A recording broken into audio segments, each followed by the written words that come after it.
यमुनायाम शतम समा, अर्थात मनु महाराज ने यमुना के तट पर 100 वर्ष तक तपस्या की। 100 साल तक मनु महाराज यमुना के तट पर तपस्या करते रहे। और तपस्या का फल क्या हुआ? ततो अय जन्म देव उपत्यार्थ हरिम प्रभुम इक्ष्वाकु पूर्वजान पुत्रान लेभे स्वदृशान दश। इस तपस्या के कारण मनु महाराज को 10 पुत्र की प्राप्ति हुई। लेकिन 10 पुत्र के विषय में लास्ट लाइन देखिए, लेभे स्वदृशान दश। सुखदेव जी कहते हैं स्वदृशान अर्थात मनु महाराज जैसे ही 10 बेटे पैदा हुए, 10 बेटों ने जन्म लिया। इसका अर्थ स्वदृशान माने बड़े स्वस्थ पुत्रों का जन्म हुआ। आजकल हम देखते हैं कि समाज में, संसार में पुत्रों का जन्म होता है तो बड़ा रिस्क होता है, स्वस्थ नहीं होते हैं, जन्म से ही अनेकों प्रकार के रोग और प्रॉब्लमें होती हैं। इसका कारण यही है कि माँ बाप तपस्या नहीं करते हैं। तपस्या से यदि संतान उत्पन्न होते हैं तो वे स्वस्थ होते हैं, केवल शरीर से ही नहीं, वे मन से, बुद्धि से स्वस्थ होते हैं। सो मनु महाराज के वहाँ 10 पुत्र का जन्म हुआ, अपने जैसे ही स्वस्थ। और उन 10 पुत्रों का नाम बताते हुए कल कहा था, इक्ष्वाकु, नृग, शरियाती, दिष्ट, धृष्ट, कुरुष्कान, नरिष्यंत, पुषद्र, नभग, कवि, इस प्रकार से 10 पुत्र का जन्म मनु महाराज के वहाँ हुआ। अब इस 10 पुत्र में से एक पुत्र की कथा प्रारंभ कर रहे हैं। 10 पुत्रों की कथा इसी अध्याय में वे बताते हैं। कहते हैं उनमें से एक पुत्र जिसका नाम था पुषद्र, पुषद्र मनोपुत्रो गोपालो गरुणा कृतः। सुखदेव जी कहते हैं कि परीक्षित, इस मनु महाराज के 10 पुत्र में पुषद्र नाम का जो पुत्र था, उनको मनु महाराज ने गोपाल बनाया। यद्यपि मनु महाराज क्षत्रिय है, लेकिन सोचे कि मेरे 10 पुत्र हैं तो सबसे पहले मैं मेरे पुत्र को गाय की रखवाली कराऊंगा, मैं गाय का सेवक बनाऊंगा। देखिए बड़े बड़े राजा, ये मनु महाराज कोई छोटे नहीं है। मनु महाराज पूरे ब्रह्मांड के राजा, 71 चतुर्युग तक पूरे ब्रह्मांड पर राज करने वाले मनु ने जब 10 बेटे हुए, उनमें से पहला बेटा गाय की सेवा में रख दिया। तो पुषद्र नाम का जो बेटा था वह गो सेवा में। पुषद्र मनोह पुत्रो गोपालो गुरुणा कृतः। और जब मनु महाराज के मन में इच्छा हुई कि मैं मेरे इस पुत्र को गोपाल बनाना चाहता हूं, तो गुरुणा कृत, गुरु वशिष्ठ जी ने कहा कि बहुत अच्छी बात है, इस पुषद्र को गायों की सेवा में ही लगाना चाहिए। तो कहते हैं पालिया मास गायतो रात्र्याम वीर आसन व्रतः। ये पुषद्र जो थे गो सेवा में लग गए। और भक्तों, दूसरी दृष्टि से आप ये भी समझ सकते हैं कि क्षत्रिय होकर गोपाल क्यों बनाया। आप ये भी समझ लीजिए कि मनु महाराज ने फॉरेस्ट मंत्री बना दिया, गो सेवा करने का मिनिस्टर, गो मिनिस्टर बना दिया, तो जैसे तैसे गाय की सेवा में लगा दिया। मनु महाराज के राज्य में असंख्य गाय थी और बहुत बड़ा घेरा था, उस घेरे में गैया रहती थी। जब रात का समय होता था तो ये पुषद्र गाय की बहुत सुंदर तरीके से सेवा करता। सुखदेव गोस्वामी कहते हैं कि पालिया मास गायतो रात्र्याम, पुषद्र रात भर गाय की सेवा करने के लिए जगता था, क्योंकि वन था, जंगल था, और जंगल से कोई सिंह भालू न आ जाए, गाय की रक्षा करने के लिए रात भर जगता। चलो जगता, लेकिन जगकर कैसे बैठता? तो कहते हैं रात्र्याम वीरासन व्रतः, अर्थात वीर आसन पर बैठकर। वीर आसन का अर्थ आप समझ सकते हैं, वीर आसन, हनुमान जी महाराज को आपने बैठते हुए देखा होगा।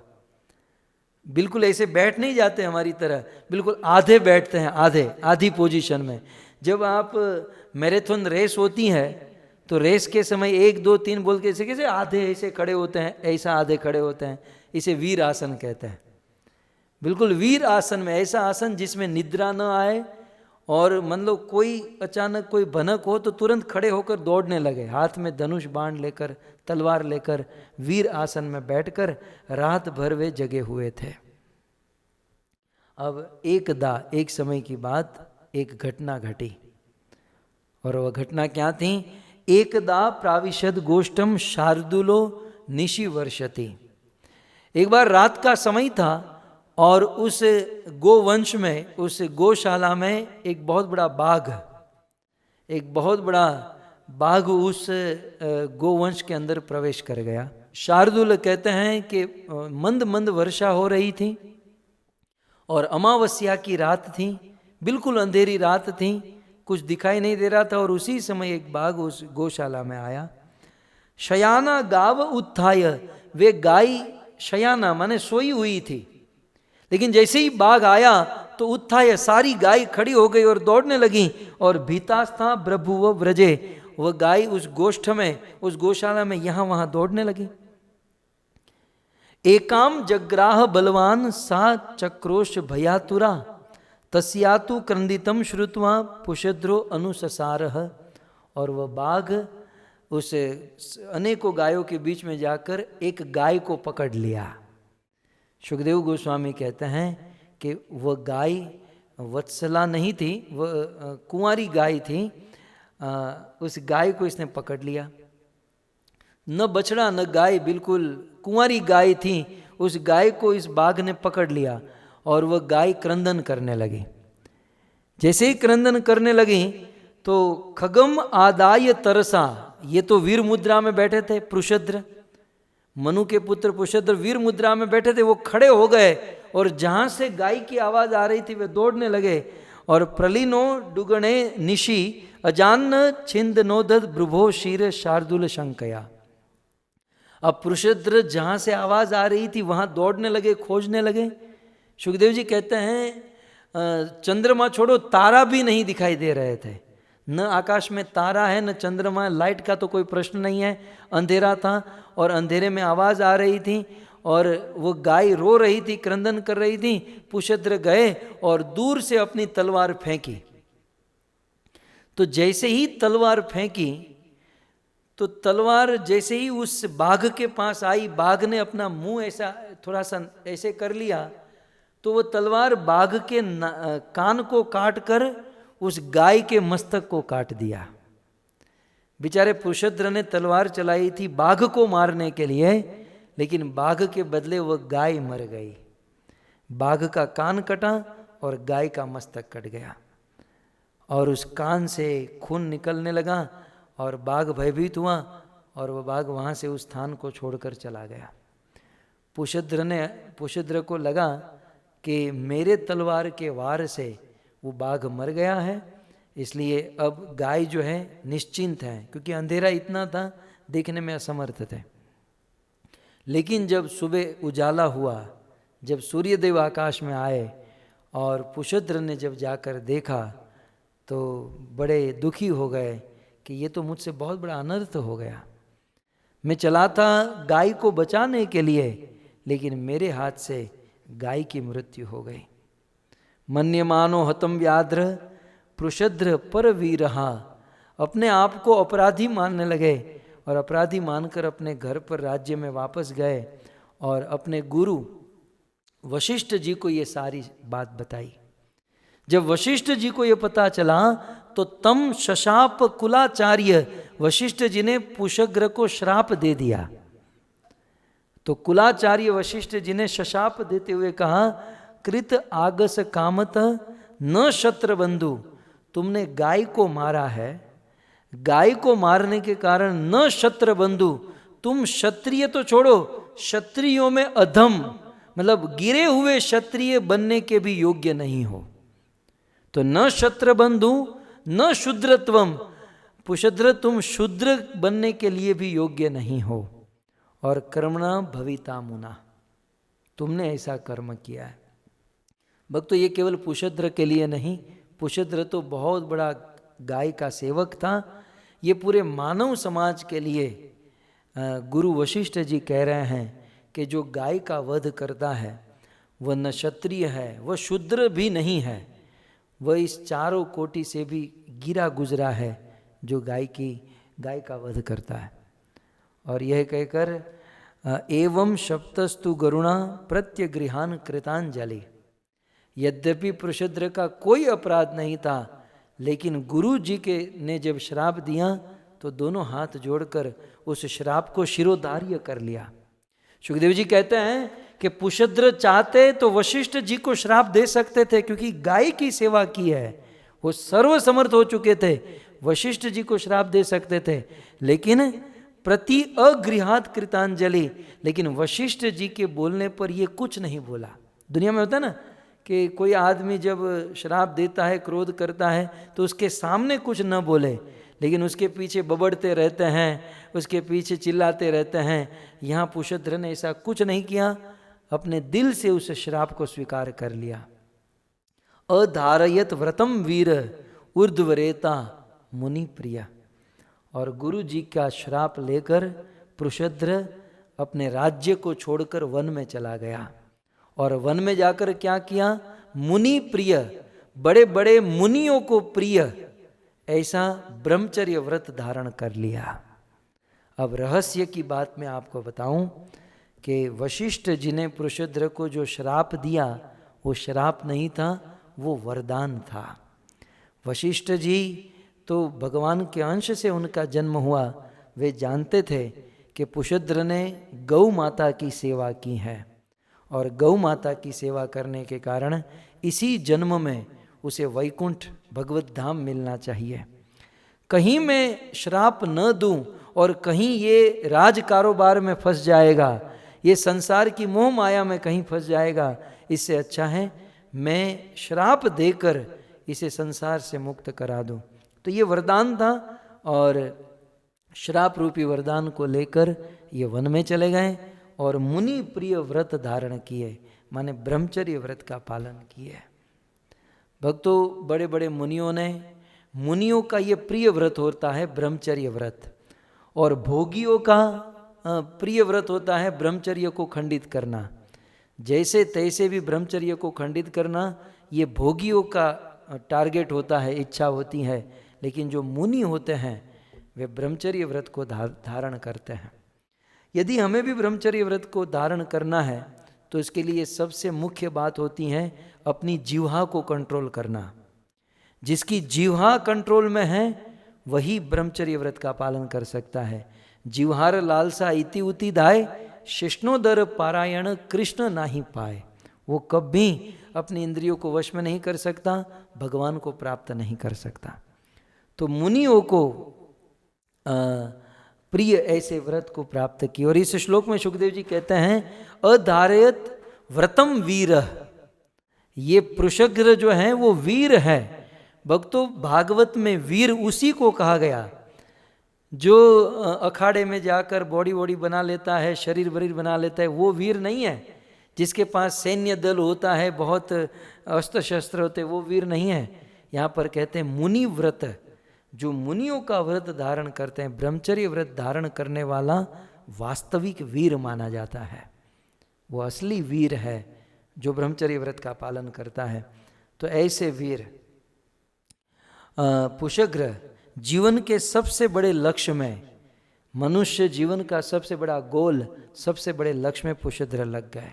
और वह गोल क्या है?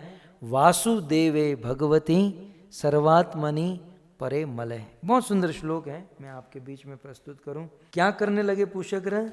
तो कहते हैं वासुदेवे भगवती सर्वात्मनि परे मलय। इस श्लोक में भगवान को 5 विशेषण दिए गए हैं। वे किसकी भक्ति करने लगे? कहते हैं एकांतित्वम गतो भक्त्या। वे एकांत रूप से भक्ति करने लगे। किसकी? तो भगवान का 5 विशेषण। पहले कहते हैं वासुदेव, वसुदेव के पुत्र जो है उस वासुदेव की भक्ति करने लगे। वासुदेव का एक अर्थ होता है जो विशुद्ध सत्व में रहते हैं, उस वासुदेव। वासुदेव का अर्थ होता है जो परमात्मा के रूप में हमारे हृदय में रहते हैं, उस वासुदेव की भक्ति करने लगे। उसी भगवान को दूसरा शब्द कहते हैं भगवती, षड ऐश्वर्य पूर्ण। तीसरा कहते हैं सर्व आत्मनि, माने सबके स्रोत, सबके मूल, सबके रूट, या सर्वात्मनि माने सबके जो आत्मा है सबके हृदय में रहते हैं। चौथा कहते हैं परे, उसी भगवान को चौथा विशेषण देते हैं परे। परे भगवान श्री कृष्ण या विष्णु इस भौतिक जगत से परे हैं।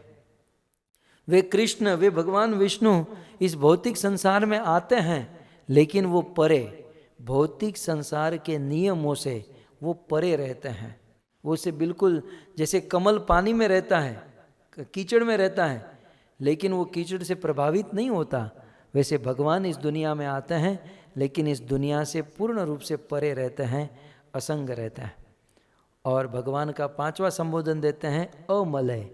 अमलय माने ये उस भगवान की भक्ति में लग गए जो भगवान कभी माया में नहीं फंसते। सो माया से मुक्त ईश्वर भगवान कृष्ण, भगवान विष्णु की भक्ति में लग गए। कैसे भक्ति करने लगे? एकांतित्वम, एकांत भक्ति। एकांतित्वम माने अनन्य भाव से, एकांतित्वम माने अपनी समस्त इंद्रियां एक, एकांतित्व माने अपनी समस्त इंद्रियां और सभी उस इंद्रियों को केवल और केवल भगवान कृष्ण में लगाना। तो ये दोनों ओर से वे भगवान श्री कृष्ण की भक्ति करने लगे। और जब भक्ति करने लगे तो उनके अंदर अनेकों प्रकार के गुण प्रकट होने लगे। भक्तों, जब व्यक्ति राम या कृष्ण या विष्णु की भक्ति करता है तो अनेकों गुण प्रकट होने लगते हैं, ये अलग से नहीं लाने पड़ते। तो ये पुष्यद्र गौ माता की सेवा करके भगवान कृष्ण की भक्ति में लगा। इस सिद्धांत को रूप गोस्वामी ने भक्तिसामृत सिंधु में भी कहा कि हम लोग कृष्ण की भक्ति करने में यदि असमर्थ है तो गौ माता की सेवा करें, कृष्ण भक्ति बिल्कुल सरल हो जाएगी। यहाँ पर ये कथा दिखाई जा रही है कि पुष्यद्र गौ माता की सेवा किए, वासुदेव, भगवती, सर्वात्मनि, परे, अमले, ऐसे भगवान कृष्ण की भक्ति में लग गए। और कृष्ण की भक्ति में लगकर उनके अंदर क्या गुण प्रकट हुए? कहते हैं सर्वभूत सुहृद। भजन करने के कारण पुष्यद्र सर्वभूत सुहृद, संसार के सभी जीवों के प्रति सुहृद भावना हो गई, अर्थात सबका भला करने की भावना पुष्यद्र की हो गई। दूसरा गुण कहते हैं सम, सबके प्रति सम, सभी सिचुएशन में, हानि लाभ, मान अपमान, सुख दुख, सभी सिचुएशन में सम रहना सीख गए और सबके प्रति सम हो गए। चाहे दोस्त हो, दुश्मन हो, नज़दीक का हो, करीबी हो, कोई राग द्वेष नहीं, उनके अंदर सम भावना आ गई। कि क्यों आई? गौ सेवा और कृष्ण की भक्ति करने से। और भी अनेकों गुण गिनाते हुए कहते हैं विमुक्त संग। कहते हैं पुष्यद्र संसार की सभी आसक्तियों से मुक्त हो गए, विमुक्त संग। इतना ही नहीं, शांत, और आगे गुण कहते हैं पुष्यद्र शांत हो गए। भक्तों, शांत और अशांत की परिभाषा क्या है? अशांति किसे कहते हैं, शांति किसे कहते हैं? चैतन्य चरितामृत में कहा गया भुक्ति मुक्ति स्पृहा यावत। भुक्ति मुक्ति की जो स्पृहा है, भुक्ति मुक्ति स्पृहा सकल अशांत। भुक्ति मुक्ति संसार के भोग भोगने की लालसा कामना होगी तो मन बुद्धि सब अशांत रहेगा। लेकिन कृष्ण भक्त निष्काम अतएव शांत। लेकिन जीवन में निष्कामता होगी भजन करने से तो जीवन में शांति की प्राप्ति होगी। तो जीवन शांत हो गया। और संयत अक्ष, अक्ष माने आँख, और अक्ष का दूसरा अर्थ होता है इंद्रिया। भक्ति करने से पुष्यद्र की सारी इंद्रियां कंट्रोल्ड हो गई, सारी इंद्रियां संयमित हो गई। और परिग्रह, पुष्यद्र के अंदर और एक गुण, वो परिग्रह नहीं करते थे, अर्थात संग्रह नहीं करते थे। संग्रह जो होता है ना, वो आदमी को फांसी की तरह हो जाता है, वो फांसी का फंदा हो जाता है। संग्रह करने से अनेक प्रकार की दुविधा और प्रॉब्लम खड़ी होती है। इसलिए हमारे देश में कहावत है, पानी बाढ़े नाव में, घर में बाढ़े दाम। यदि नाव में पानी बढ़ जाए और घर में पैसा बढ़ जाए, पानी बाढ़े नाव में, घर में बाढ़े दाम, दोनों हाथ उलझिए यही सयानो काम। नौका में आप बैठे हो और पानी बढ़ गया नौका में, तो दोनों हाथों से उस पानी को बाहर निकालना यही बुद्धिमानी है।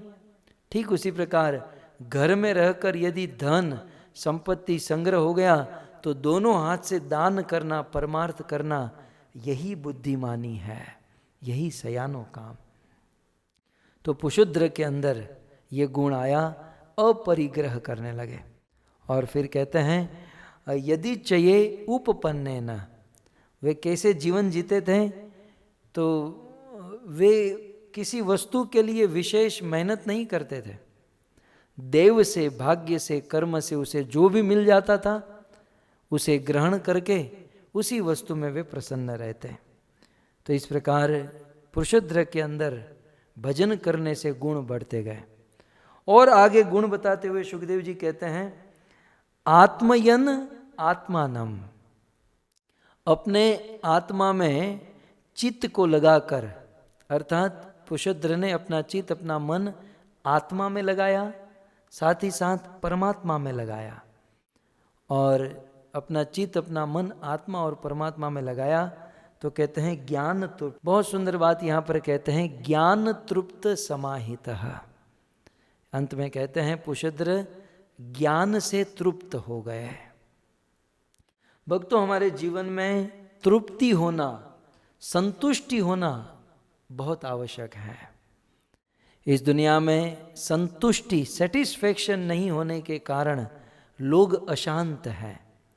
संतोष नहीं होने के कारण लोगों के जीवन में अनेकों प्रकार की आग है, दुविधा है, प्रॉब्लम है। मैं अभी अमेरिका में हूँ। अमेरिका में सभी प्रकार की सुविधाएं हैं, सब लोग अच्छे से अच्छे घर में रहते हैं, खाते पीते हैं, गाड़ी बंगले सब कुछ है। ये सब कुछ होने पर भी जीवन में सुख और शांति नहीं है। कारण कि सेटिस्फैक्शन नहीं है, संतोष नहीं है। और ये संतोष मरते दम तक, आदमी मरता है तब भी उसे संतोष नहीं होता। आप इतिहास खोल कर देखिए।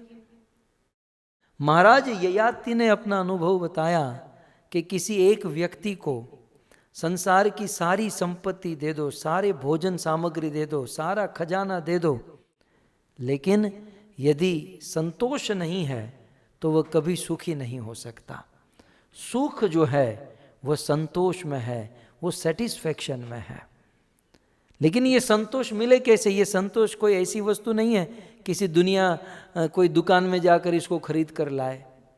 कुछ लोग अपने बच्चों का नाम रखते हैं संतोष भाई, नाम ही संतोष होता है, जीवन तो असंतोष से भरा होता है। तो केवल नाम रख लेने से भी संतोष नहीं हो जाता। ये संतोष कब मिलेगा, संतोष कैसे होगा? तब यहाँ पर इस श्लोक में कहा गया कि ज्ञान तृप्त, जीवन में जब तक हम ज्ञान ग्रहण नहीं करेंगे तब तक तृप्ति नहीं मिलेगी, तब तक सेटिस्फैक्शन नहीं मिलेगा, तब तक हमें संतोष नहीं मिलेगा। भक्तों, यहां पर ज्ञान का अर्थ है कृष्ण कथा, कृष्ण लीला।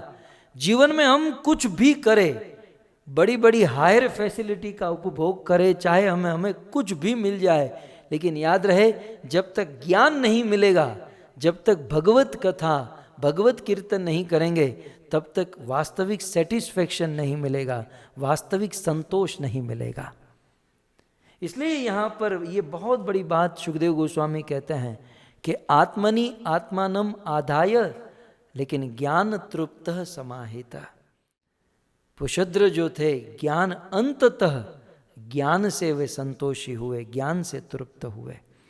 भक्तों, एक और संसार की सारी वस्तु मिल जाए संतोष नहीं मिलेगा, और दूसरी ओर भगवत कथा मिल जाए, ज्ञान मिल जाए, संतोष। और इसके सबसे बड़े इसके प्रमाण महाराज परीक्षित हैं। परीक्षित के जीवन में हमने देखा है कि जब वो मृगिया करने गए, आधे दिन तक उनको पानी नहीं मिला, मछली की तरह छटपटाने लगे और ऐसे पानी की तलब, ऐसी पानी की प्यास लगी, मुझे पानी चाहिए, पानी चाहिए। समीक ऋषि के आश्रम में गए, और बंदा जब भूखा प्यासा होता है तो दिमाग ठिकाने पर नहीं रहता, और समीक ऋषि के गले में सांप डाला और उनको श्राप मिला। यही परीक्षित भक्तों, यही परीक्षित आधा दिन पानी नहीं मिला तो असंतुष्ट हो गए। लेकिन वही परीक्षित को जब सुखदेव गोस्वामी के मुख से भागवत कथा सुनने मिल गई, जब भागवत कथा श्रवण करने लगे, आधे दिन के प्यास के कारण वे असंतुष्ट हुए और श्राप मिला। वही परीक्षित 7 दिन 7 रात तक भूखे और प्यासे कथा सुन रहे हैं, लेकिन फिर भी उसे प्यास नहीं लग रही है। क्यों? क्योंकि उसे कथा सुनकर तृप्ति हो रही है, कथा सुनकर सेटिस्फेक्शन हो रहा है, संतोष हो रहा है। कहने का अर्थ यह है, जीवन में जब तक हम भगवत कथा का आश्रय नहीं लेंगे तब तक हमें संतोष नहीं मिलेगा। भगवत गीता में कृष्ण इस सिद्धांत को कहते हैं कि मत चित्ता मत गत प्राणा बोधयंत परस्परम। मेरे भक्त जब आपस में मिलते हैं तो बोधयंत मेरी कथा करते हैं और मेरी कथा में ही तुष्यंती च रमन्ति च। हे अर्जुन, वो मेरी कथा में ही इतने संतुष्ट रहते हैं, इतने सेटिस्फाइड होते हैं कि बाहर से उसे कोई सुविधा मिले न मिले उसकी कोई परवाह नहीं, बस वो मेरी कथा में ही आनंद लेते रहते हैं।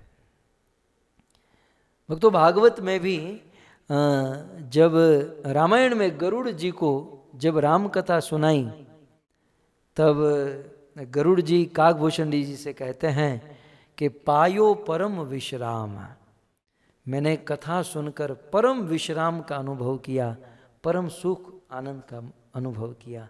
पार्वती ने भी कथा सुनकर कहा, मिटा मोह सरदाकत भारी। मेरा जो भार था वह दूर हुआ और मुझे परम आनंद और संतुष्टि का एहसास हुआ। ये बात सत्य है भक्तों। इस दुनिया में लोगों के पास करोड़ों अरबों रुपये हैं, सारी सुख सुविधा है, लेकिन संतोष नहीं होने के कारण वे फिर भी अशांत हैं, दुखी हैं। और दूसरे लोग भक्तगण साधुगण, जीवन में कुछ असुविधा भी है, जीवन में कुछ कमी भी है, लेकिन संतोष होने के कारण साधु लोग सुखी रहते हैं। और ये संतोष आता है भगवत कथा सुनने से। और इसीलिए तो हमारे देश में गाते हैं ना, जो आनंद संत फकीर करे, जो आनंद संत फकीर करे, वो आनंद नाही अमीरी में, वो आनंद नाही अमीरी में, जो आनंद संत फकीर करे। साधु संत जो आनंद करते हैं वो अमीर लोग नहीं कर पाते हैं। क्यों? क्योंकि साधु संत भगवत कथा सुनते हैं जिसमें उसे संतुष्टि मिलती है। तो यहाँ पर पुरुषोत्तम ज्ञान तृप्त, ज्ञान से तृप्त। और इस प्रकार एवं वृतो वनम गत्वा, वन में भटकते रहते थे, वन में विचरण करते रहते थे।